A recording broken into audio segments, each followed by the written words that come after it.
scientist at the CSIR-Soil Research Institute. He has done an extensive work with Erastus Asare-Donkor, and he's on the lines right now. Doc, good morning to you. Good morning, my brother. Trust you're well? Yeah, you're hanging in there. We should hang in there, huh? We should hang in there. Now, so Dr. Kobina, tell us this. Dr. Kobina Kobina Mensah, you heard my introduction. You have done so much work alongside Erastus Asare-Donkor. I know you've even written a book about the Galamsey and its effects on our environment. My question to you is this. What one thing do you think, if we should apply, will enable us win this Galamsey fight? What is that one thing? Thank you so much for the opportunity. It's my pleasure speaking to you on this platform. Good morning to everybody. I will conceptualize it this way. The one thing we are supposed to do is to recognize the sector as a significant tool for poverty amelioration in mining communities, and so that we'll be able to harness its potential for the greater good of the economy. Now, why am I saying this? We have known that over the years, I have categorized the reforms that have been taken to regulate the sector into 6. If we start from 1, the ban. We talk about the military intervention. We talk about policies. We talk about policies. We also talk about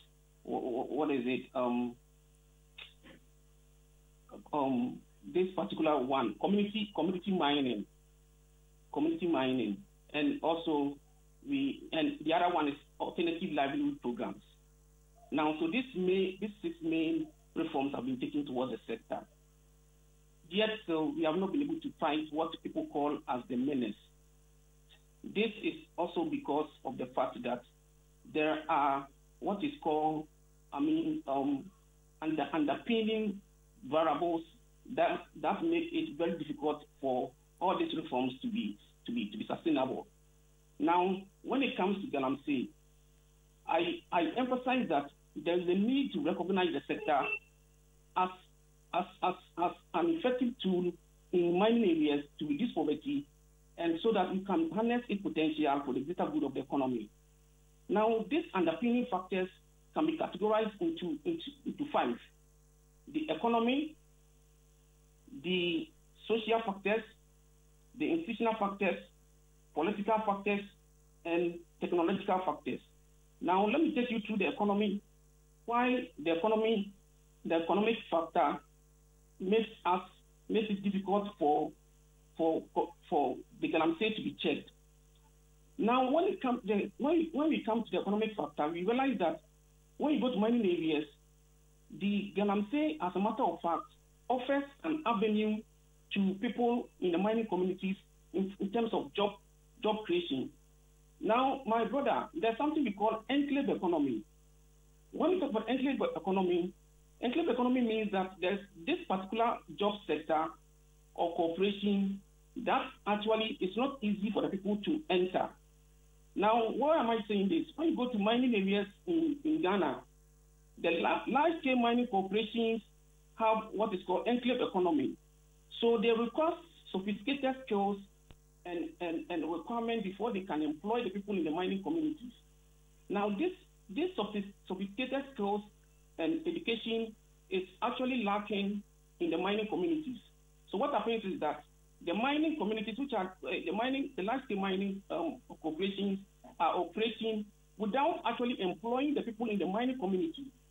So because of that, you realize that the only avenue for them to also mine is to use the illegal venue to mine for gold, because that one has what is called low entry barriers.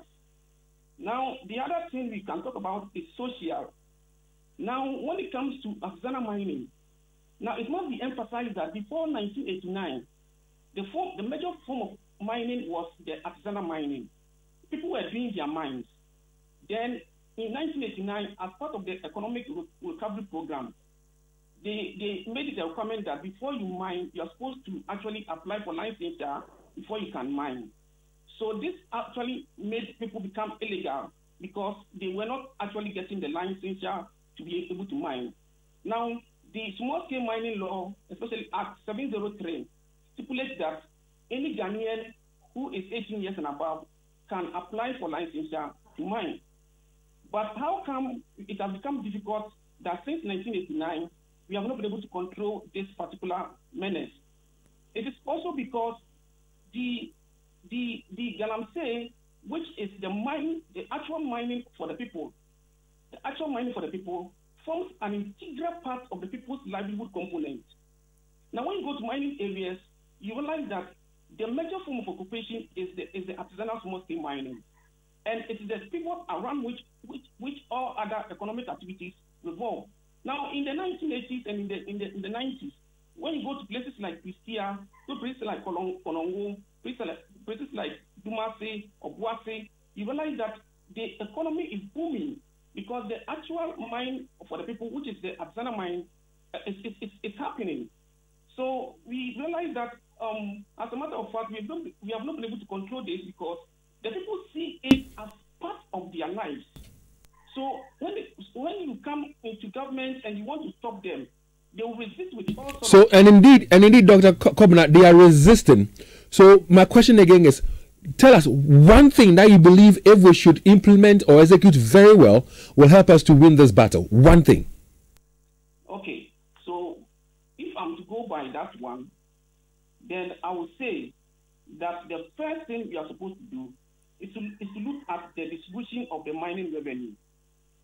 The distribution of the mining revenue. Now, when it comes to the distribution of the mining revenue, the mineral resource the mineral fund, which was established in 2016, actually distributes the mining revenue this way. Now, out of the mining revenue that the large-scale mines actually provide, now they pay at around 7 to 10% to the government. Now, out of this 7 to 10%, you realize that 80% goes to the central government, and only 20% comes to the mining communities to develop the mining communities. Now, out of this 20%, 10% is paid into what is called the regulatory institutions to take care of the supervisory institutions and the institutional bodies that are mandated, like the EPA, like the Mineral Commission, and the others. Now, you realize that 10% is supposed to go to the mining communities in terms of the royalties that are paid to the mining communities. At the end of the day, only 1.8% ends up in the mining community. Now, this 1.8% that ends up in the mining community, it does not stipulate how much should be used for developmental activities. And so we are not even able to account for its rightful use. So we should be able to take, now, the mining communities, we realize that people are in mining communities and they are poor. They are living in poverty. It is because the money is actually taken out of the mining community and sent to the central government. Right, so Dr. Kobina, your thought is that if we, the revenues that we accrue from the mining revenue, you're saying that 1.8% gets to the communities, the mining communities, and it's not enough. So to you, we should ensure that we give more money, the mining monies, to the communities, to develop the communities, and then that will help us win the fight against Galamsey. Yeah, so my suggestion is that instead of actually paying 20% going to the community and 80% going to the central government, how about investing it this way?